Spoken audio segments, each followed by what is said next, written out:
And Ned has discovered a threatening new product made in Japan and sold outside the U.S. I must say, it has some surprises in it. Chinese copy.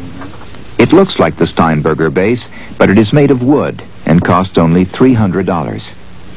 Yeah, no, but they've everywhere they can, they've made it as much like what we produce as possible, right, Tommy? This name is the thing that really is. Well, the name is really amazing. That's the most outrageous aspect of the whole thing.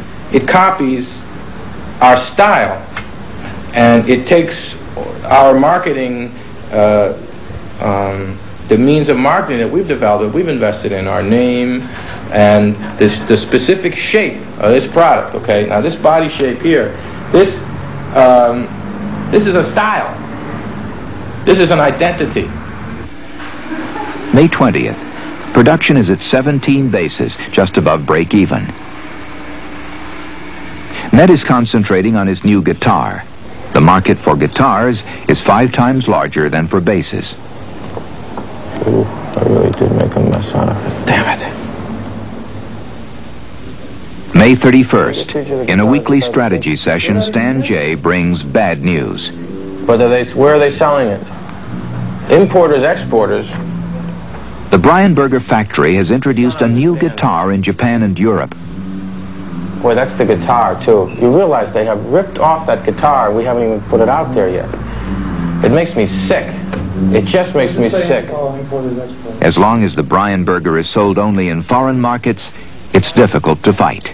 If I had protection to go ahead and deal fair, with my hands untied and fight, I'd fight tooth and nail. But we can't do a damn thing, which means we have to outsell them and get in there.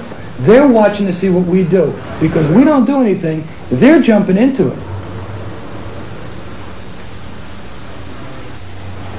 June 6th. The factory is still producing only 17 bases per week. 2 employees have been fired for absenteeism. But upstairs, one of the June trade magazines has just arrived. Oh, no. Very Dadaist. I love it. It's great. I don't believe that. What a Dadaist picture. That's absolutely great. It's great. That's great. Now Steinberger, a short, curly-headed, serious artisan caught up in a maddening rock and roll business, is about to go into overdrive with the June introduction of the logical successor to his highly respected bass, the Steinberger guitar. Things look good for a successful NAMM debut in Chicago. Steinberger is nearly ready. It remains to be seen if the rest of the world is ready for his guitars. 10 days later, and Steinberger is flying to Chicago with his new guitars for the opening of the 1983 NAMM show.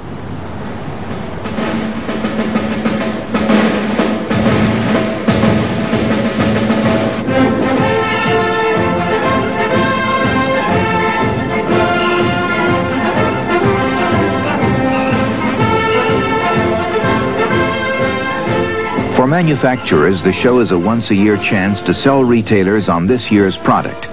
For Steinberger, it is a once-in-a-lifetime chance to interest dealers in his new guitar. The publicity is paying off.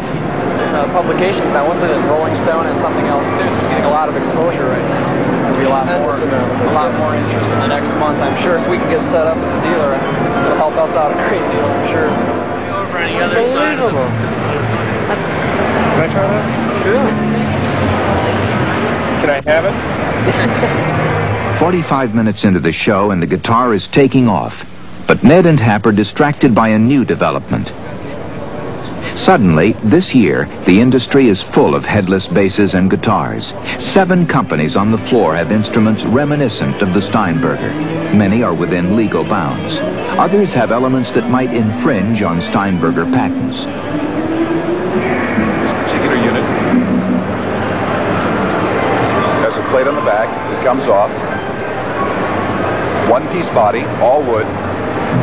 The finish is an antique rosewood.